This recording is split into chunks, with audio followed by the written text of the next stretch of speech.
This is story created for entertainment purpose only. It is completely fictional, so please view it purely from an entertainment perspective.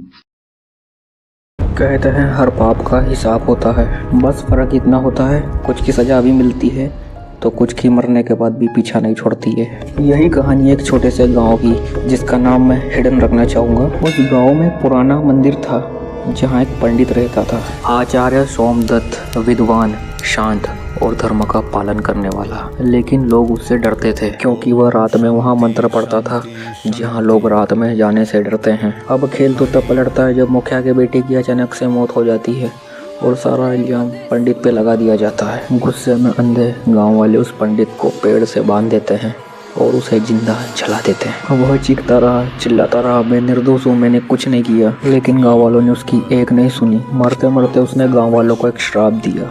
उसने कहा, मैं वापस लौटूंगा और हर उस इंसान को मारूंगा जिसने मुझे जलाया है। समय बीत जाता है। अब उस घटना को घटे हुए पूरे 10 साल हो जाते हैं।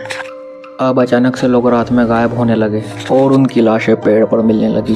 पंडित का वो मंदिर जो सालों से बंद था, अब वो भी रात में खुलने लगा और हर मौत भी उन्हीं लोगों की हो रही थी जिन्होंने उस पंडित को जलाया था। इसी बीच सर से पढ़ाई पूरी करके गांव में आरव नाम का एक लड़का आता है। उसे इन सभी बातों पे यकीन नहीं था। आरव समझता था कि ये सब काम कोई इंसान कर रहा है, लेकिन जैसे जैसे वो गाँव में रहा उसे अजीब सी चीज़ें महसूस होने लगी, जैसे रात में डरावने सपने आना, बाहर किसी की परछाई दिखना।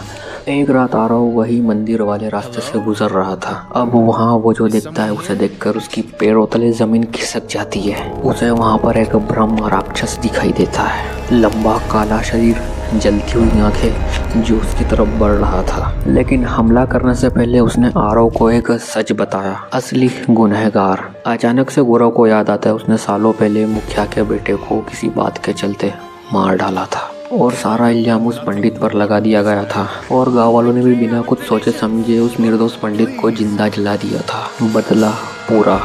ब्रह्मा राक्षस ने गांव के हर दूसरे इंसान को सजा दे दी थी। अब वो आरव के सामने खड़ा था। इस बार उसकी आंखों में गुस्सा नहीं, सिर्फ शांति थी, क्योंकि असली गुनहगार उसकी आंखों के सामने खड़ा था। कर्म का न्याय। अगली सुबह गांव में सब कुछ शांत था, कोई चीख, कोई डर नहीं। लेकिन मंदिर की दीवार पर खून से एक बात लिखी थी, तुम्हारा कर्म लौट कर जरूर आता है। और नीचे आरव की लाश पड़ी थी। इसी तरह पंडित का बदला भी पूरा हो जाता है और इस कहानी का समापन भी।